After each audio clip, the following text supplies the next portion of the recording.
लेकिन अभी जैसे मैं पास्टर रमेश की, तो मेरा ख्याल है कि यही नाम है और नाम मुझे चर्च के नाम का पता है, तो इसलिए मुझे भी इस चीज का नहीं पता था। लेकिन मैं भी, चूंकि आपने गवाही से स्टार्ट किया है, तो मैं भी गवाही से ही स्टार्ट करूंगी।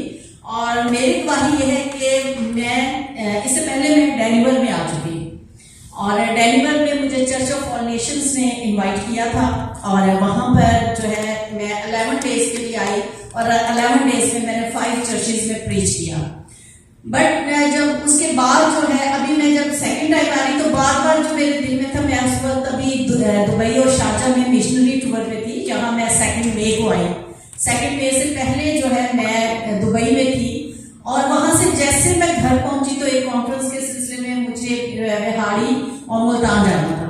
वहां से 2 दिन के बाद मैंने न्यूयॉर्क के लिए प्लान बना लिया कि न्यूयॉर्क जाना है। अब न्यूयॉर्क में मेरे पास कोई भी वाकिफ शख्स नहीं था, कोई भी, मैं किसी को नहीं जानती थी, ना किसी पास्टर को, ना कोई, बस एक ही दिन में बार बार आ रहे जाना है, इस दफा डेनवर नहीं जाना, इस दफा न्यूयॉर्क जाना है। दुबई में ही एक फैमिली थी जिन्होंने मुझे होस्ट किया था, उन्होंने कहा कि आप न्यूयॉर्क की टिकट करवाएं, आपके लिए अरेंज हो जाएगा। मैंने कहा आपका कोई बहन भाई कहते हैं? नहीं, पूरी नहीं है। मैंने टिकट करवा दिया, टिकट ओके हो गई, बट स्टिल मेरे पास ना कोई मुझे पता था मुझे पिक कौन करेगा, मेरा होस्ट कौन है, मैंने प्रीच कहां करना है, कुछ नहीं पता। लेकिन उन्होंने 2 दिन बाद मुझे कहा कि हमारे यहाँ पे एक जानने वाले अंकल मुनीर, तो जब मेरे पेरेंट्स आए थे तो उस वक्त भी उन्होंने ही होस्ट किया था, तो हम उनसे बात करते हैं, वो आपके लिए जरूर कोई अरेंज करेंगे। मैंने कहा अच्छा, वो रहने का तो अरेंज कर देंगे, मैं प्रीच कहां करूंगी? स्ट्रीट प्रीचिंग मुझे बहुत पसंद है, बट मैं वहां के न्यूयॉर्क के मैं रूल्स एंड रेगुलेशन से वाकिफ नहीं हूं, तो कैसे होगा? मैं आ गई यहाँ पे, और उसी वक्त आने से 1 दिन पहले पास्टर साजिद के साथ बात करवाई भाई मुनीर ने, और उन्होंने कहा कि जी ठीक है, आप आ रही हैं, फर्स्ट चर्च मैं ही देता हूँ आपको, आप आए प्रीच करें। बट उसके बाद मेरी एक दुआ थी, और मैं बार बार खुदा से कहती थी कि जब एलिया ने सफर करना था सारपत का, तो सारपत में खुदा ने पहले से एक बेवा को तैयार कर रखा था, और मैंने कहा कि मेरे लिए कौन सी बेवा तैयार की है, मैं जा रही हूँ न्यूयॉर्क, कौन सी बेवा जो है वो न्यूयॉर्क में मेरे लिए है। और बेवा तो नहीं, लेकिन यहाँ पर बहुत सी फैमिलीज तैयार हुई, और भाई जो है भाई सैम है, इनके शुक्रगुजार हूँ, खुदा ने इनको तैयार किया। ये अभी तक 6 to 7 चर्चेज में मुझे प्रीच करवा चुके हैं।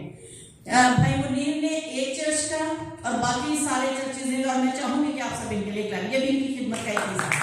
थैंक यू भाई, thank you, God bless you. आइए आज के जिंदा पाक कलाम की तरफ चलते हैं, और यकीनन खुदा जो है वो बड़े बड़े काम करने की कुदरत रखता है, और उसके जलाल की इंतहा है। जहां कुछ नहीं होता वो वहां से भी उठा खड़ा करता है। और हम कौन हैं, हमारी क्या हैसियत? अगर मैं किसी से पूछूं कि आपकी पहचान क्या है, आपकी डेजिग्नेशन क्या है, आप किस नाम से पहचान, आप यकीनन अपना नाम, मैं बताऊंगी मेरा नाम पास्टर रूथ है, मेरे चर्च का नाम क्राइस्ट एवेंजेलिकल चर्च है, जिसकी मैं ऑर्डेन पास्टर हूँ। अच्छा, आपने कहां से सेमिनरी की?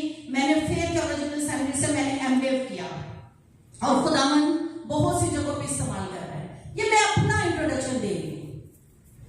अगर मैं अपनी क्वालिफिकेशन का बताऊंगी, मेरा क्या है, मेरी फैमिली क्या है, हम इस तरह से अपने आप को, अगर मैं आप में से किसी का इंट्रोडक्शन मांगू, तो आप क्या करेंगे? आप अपनी पहचान बताएंगे, अपना नाम, आप क्या हैं, आप भी का ड्राइवर है, अभी का नर्स है, अभी का टीचर है। मुझे जब कोई पूछता है किसी चर्च में, तो मैं बताती हूँ कि मैं डच इंस्टीट्यूट में एज अ प्रिंसिपल जो है वो 19 ईयर्स रही, और मैंने उनके साथ एज अ एजुकेशन की प्रोफेसर काम किया। लेकिन ये हमारी पहचान नहीं है, ये हमारी पहचान नहीं है।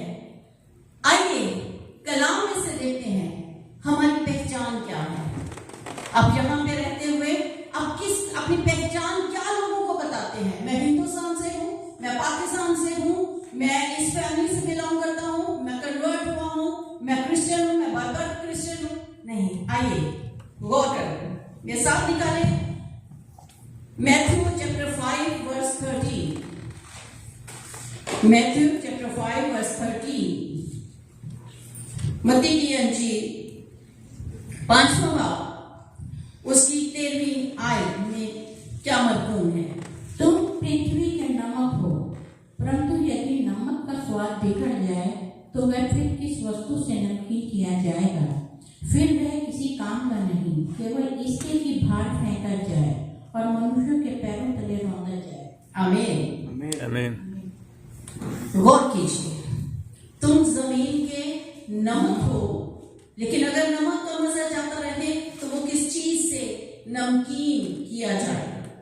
फिर वो किसी काम का नहीं सिवाय इसके के बाहर फेंका जाए और आदमियों के पांव के नीचे रौंदा जाए। खुदा के पाक कलाम का पढ़ा जाना हमारे लिए बाइस से बढ़कर है। यहाँ पे हम देखते हैं कि मसीह यीशु अपने शागिर्दों से मुखातिब हैं।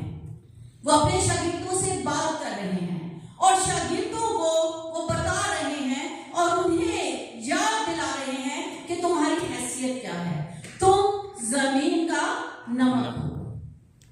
इस हवाला को लेकर अक्सर लोग जो हैं बहस करते हैं और उनका